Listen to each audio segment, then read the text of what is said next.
Chapter 18. Worm, a slang term for draconic-related species, usually a lesser breed such as a wyvern or a drake. Pronounced worm. When Flame awoke, it was already brought out. The young dragon yawned and stretched himself out, letting his joints pop and snap loudly.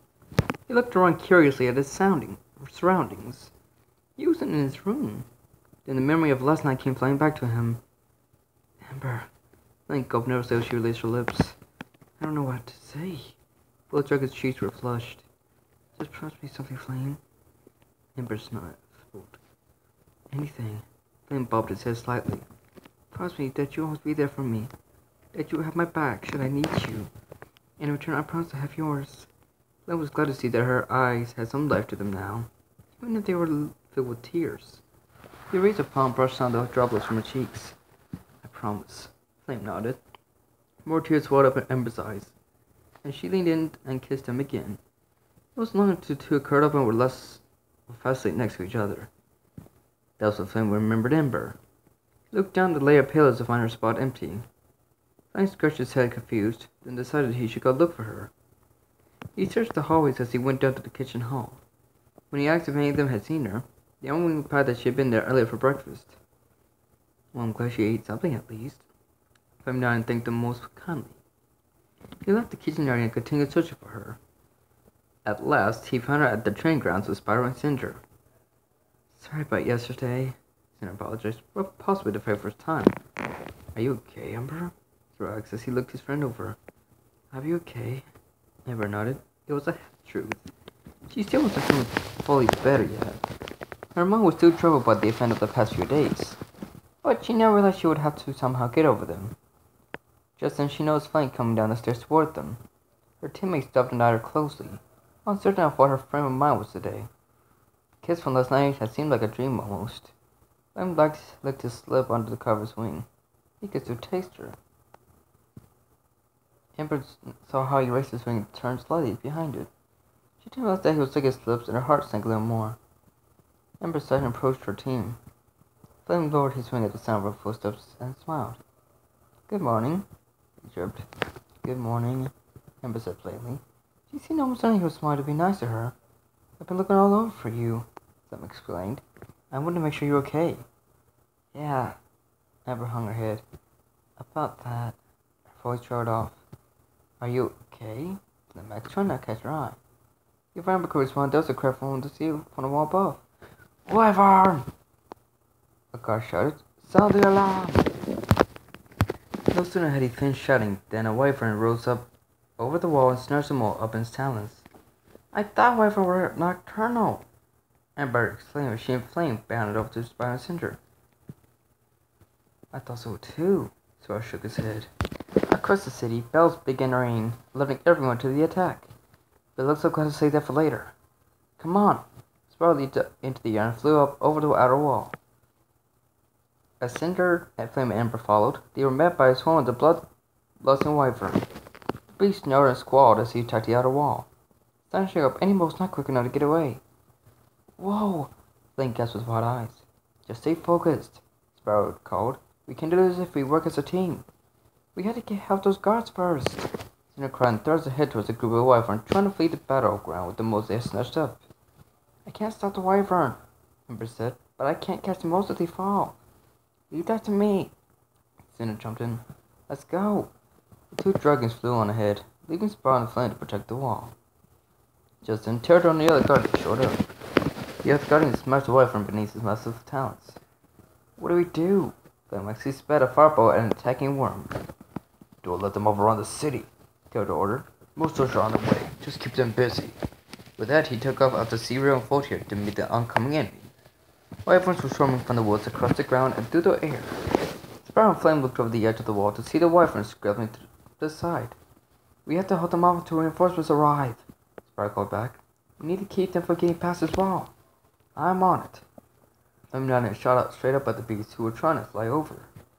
Spyro landed on the wall and rammed one of the wyverns scrabbling after a terrified mole guard. It hissed angrily and snapped at the purple dragon. Spyro dodged and raked his claws across his enemy's nose. Another wyvern heard the cry of his angered comrade jumped down behind Spyro. He struck at him with his poisonous barb, missing by just a few hairs. The other wyvern joined in and nearly hit the dragon again. Just as Spyro whirled away from the strike, he froze the wyvern's tail of the stone with a burst of his ice breath. While the first attacker struggled to free himself, the other swung his tail again. Spyro sprang over the swing and lashed onto the wyvern's back. The reptile screeched as Spyro bent to his back. The dragon squeezed his jaws as tight as he could, while the wyvern tried frantically to shake him off. After what seemed like hours of fighting to maintain its hold, Spyro felt the wyvern's vertebrae snap and the beast fell down dead. The other wyvern was still struggling to free his tail when Spyro opened his mouth again. He spat a single stream of electricity, and the monster's mouth fell open as millions of volts ripped it apart from the inside out. But before the creature had hit the ground, reinforcements charged over the wall. Spyro ducked as they set over his head, hissing angrily at him. Just then, with a passing invader struck Spyro in the head with the blunt end of his barb. Spyro staggered from the blow, and another wyvern saw his chance to knock the poor dragon off the wall. Spyro hit the ground hard and didn't move. The wyvern doubled back and saw the fallen dragon. He snarled menacingly as the venomous saliva dripped from the jaws and burned it to stone, eager for a fresh kill. Out across the field, Cinder and Ember had fought past two waves of attackers to catch up to the wyvern, getting carried out to catch the moles. We're losing if we get too much farther ahead of us, Ember shouted. If you can't get in front of them, I can at least slow them down for you, Cinder shouted back. Done. Ember pushed herself to go faster. Cinder climbed higher to get a better shot at her prey. When she was high enough, she unleashed a blast of flame, blowing away the updraft that was keeping the wyvern aloft. He shrieked in surprise and flapped her wings smartly to regain their altitude. Ember took his chance and speed ahead of them blocked their path. The wyvern snorted at her and spat at her. Ember spat a burst of flame back at them and burned away their saliva in midair. Please, help us! Mug cried, desperately trying to get free. Cinder, close your eyes! Ember shouted off the noise of the invaders. Cinder stopped and covered her eyes. Ember inhaled deeply and fired a blazing fireball. The wyvern scattered in all directions, but as they did, the fireball exploded into a shower of small fireballs, which sparked and screamed across the sky. The sparkler attack sent the wyvern into a state of panic and confusion. They tried to fly back to formation, but the sparks had blinded them so much their vision was disoriented. The flock collided into one another, hissing and scratching at each other madly and dropped the moles from their grasp. Cinder now! Ember shouted as the moles wailed helplessly as they plummeted to the ground below. I'm on it, she called and dove towards them. As she neared her target, she spun in the air and the wind swirled around her. The tornado sucked the moles up, and she decreased the angle of her dive and came in for a shallow landing. The black dragon stuck her claws in the ground and skidded to a halt before flapping her wings to bring the moles down gently. There was a shrill screech above, and Cinder looked to see Ember burn away the groove wyvern with her fire breath. When the ash and smoke billowed away, the pink dragons came to land beside Cinder. Good job there, Ember, Cinder smiled at her. You're not too bad yourself, Ember huffed with a smile. It was the first time she had been truly glad to be around Cinder. The dragons looked around at the moles. They were shaken from the flight and fall and had minor cuts and bruises, but nothing too serious. We should escort them back to the city, Cinder suggested. Mistress Pondsman could use our help. Let's get going then. Ember nodded in the rear guard. Flame roared as he soared up at the wyvern that were diving down the wall. Fire forged him head on, only to fall out of the sky in flames. Several more swarmed around him, snapping at him and hissing menacingly. Flame ducked and roped between attackers, leaving each one with scorch marks on their bodies as he flew past. Come and get some more, guys! Flame gave a cocky smile. His fighting skills had really improved, and he could see it. Plus, having gotten the grove of his dreams really improved his morale. The wyvern all looked at each other before turning tail and flee. I don't think so, Flame snickered. He looked down as he spiraled landing on the ground unconscious, and a group of wyverns surrounding him. The beasts snapped at each other, bickering over who got to make the first kill of the day. At last, a large wyvern with broken horns stepped forward and raised his barbed tail. The flashers hit the fireball and incinerated on the spot. The other wyvern hollered as he jumped back from the smoldering pile of ice that was once their companion and tried to take flight again. The lead wyvern hissed at the fire breath above them. He allowed a screech that carried off the wall and across the plains. The remaining wyvern broke away from the guardians and rushed out to meet Flame in a mass charge. Flame reversed his flapping to climb higher, but he wasn't fast enough. He gave a spray of fire to ward them off. He gave one last desperate beat of his wings to gain his maximum altitude. The wyvern scared of what being burned, but quickly regrouped. At the peak of his climb, he He opened and spread his wings wide. The sun was at his back, and the warm midday rays could be felt beating against his scales. Is that Flame? Cinder gasped. I think so. Ember watched with wide eyes as Flame's body began to glow. At last he dove towards the attacking swarm. He shuddered and his body burst into flames. Flame became a rocket of fire and smoke as he plunged into the cloud with wings and fangs. The dragon shielded their eyes as Flame unleashed all his energy at once. The orphan shrieked as they burned away. Denard was silent. What just happened? Cinder asked. A true powerful fire breather, Ember replied with a smirk. As Flame came down, the guardians flew up to meet them. Very impressed, young dragon, Cinder nodded with approval. I say you have been paying attention to your lessons. I try, Flame smiled proudly. Then he realized Spyro was soon laying on the ground. Spyro! He shouted. We will tend to Spyro, Cinder ordered him. Go find Cinder and Ember and make sure they make it back safely. Yes, sir, Flame nodded. The guardians flew down to Spyro and picked him up before heading back towards the temple. Flame turned back towards the outlying hills on the beyond the city walls and flowed to Cinder and Ember, who were escorting the small troop of moles back to the main gates. As he flew towards them, he was greeted with a cheer from the mole soldiers. That was really amazing, Flame, Ember exclaimed. I've never seen anyone fight like that before. It was nothing. Flame blushed as he hovered in front of her. He looked towards Cinder. Spyro's been hurt, or injured. The guards have taken him to have him looked at by the healers. Cinder's heart skipped a beat. Is he okay? I don't know. Flame shook his head.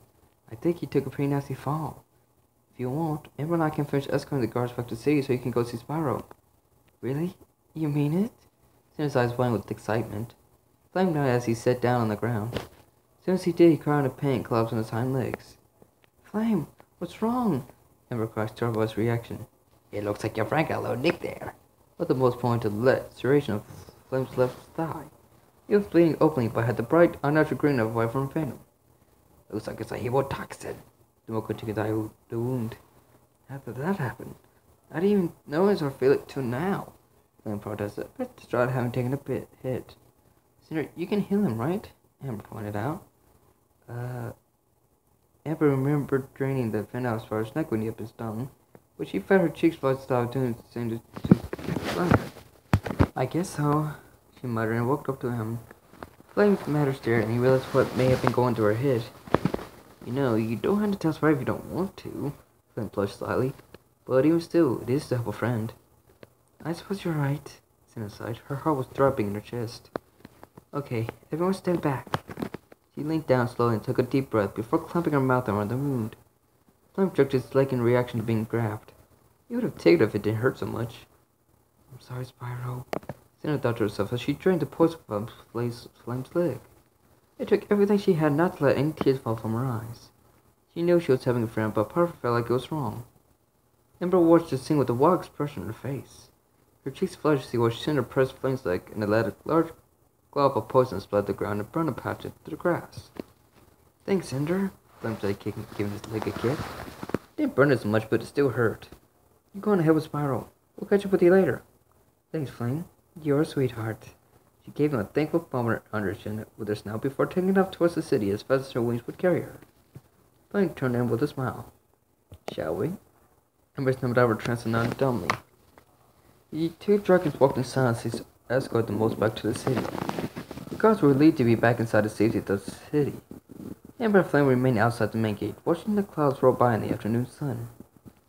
Ember continually made side glances at her friend. He seemed fairly happy and calm just being there with her, but the more she looked at it, the more guilt began to swell up in her heart. Flame, she broke the silence that got his attention. What is it? About last night. Flame took his head to the side. What about it? Ember sighed sadly. I just want to apologize for the way I acted towards you last night. What do you mean? Flame nearly choked. I mean, I'm sorry for forcing myself on you like I did. I wasn't myself yesterday, and I acted on impulse because of it.